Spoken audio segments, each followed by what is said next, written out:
TrickLife.com. There are many ways to break into a master lock combination lock. Some of them are very simple and only take a few seconds, but they will not reveal to you what the actual code of the lock is. I will show you how to figure out that code, but it's meant for informational purposes only, or to break into your own lock that you forgot the combination to. In no way should you use this to break into someone else's lock. By using trial and error of a lock, of a master lock combination lock, it would take 64,000 combinations to try out by using trial and error.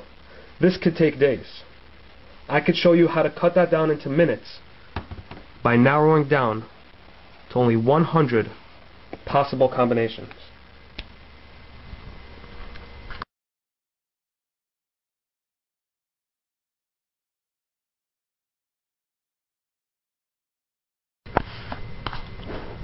Here's what you do if you forget your combination to a master lock combination lock. Put the number to 0 and pull on this part right here. As you put tension, start turning until it stops moving at a certain number. Record the number down.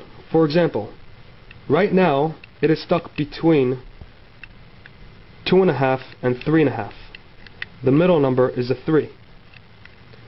Release the tension a little bit and then keep turning, putting tension until it gets locked in another position.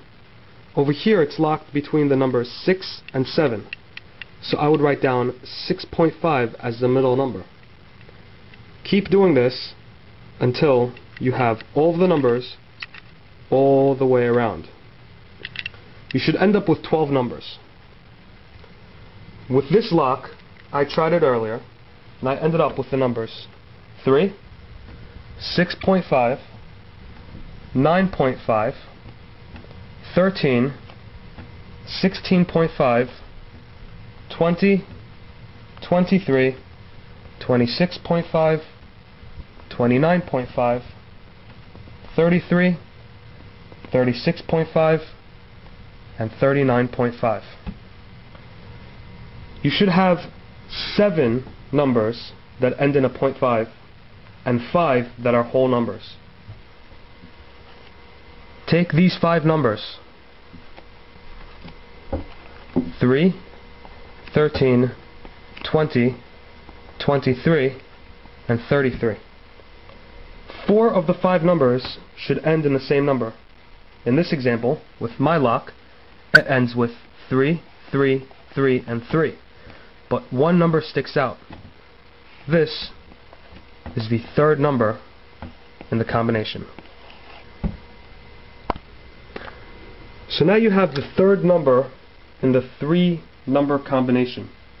In my case, the number 20 is the 3rd digit.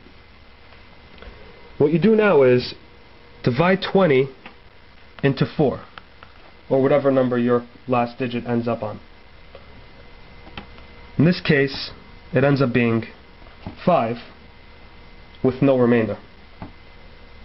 If you have a remainder, write that number down. It could either be no remainder, a 1, 2, or a 3. For example, if the 3rd digit that I had was an 18, divided by 4, I end up with 4 and a remainder of 2. That number is what you need in order to get the other 2 numbers of the combination. Since I ended up with 0, I will start with 0 and add 4 to it until I reach the last number possible in the master lock, which is 39. So I have 0, 4, 8, 12, 16, 20, 24, 28, 32, 36, that's it. If the remainder was 1, it would be 1, 5, 9, 13, 17, and so on. If it was a 2, it would start at 2 and just keep adding 4. You will end up with 10 different numbers.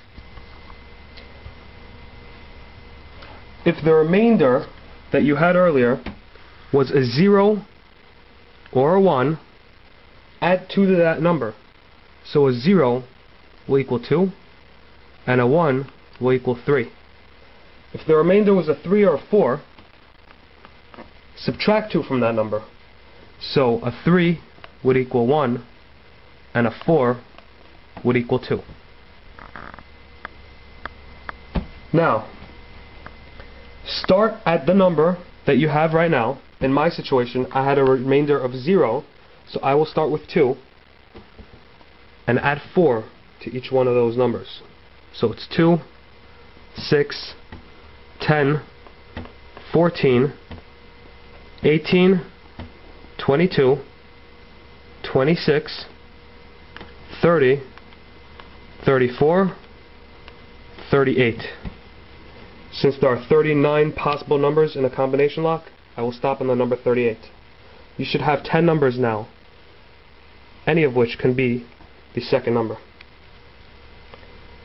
Now that you have the third number in the combination, in my case 20, possibility of 10 numbers for the first number, possibility of 10 numbers for the second number, it's all trial and error. It will only take 100 tries. My situation, I would start with 0, 2, and then I know the last digit is 20. And it didn't go. So then I try 0, 6, 20.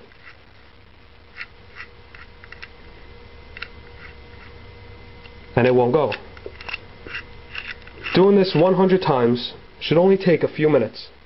In my situation, I ended up with 16, 26, and 20.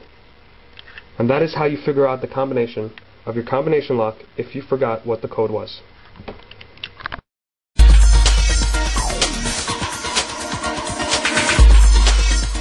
TrickLife.com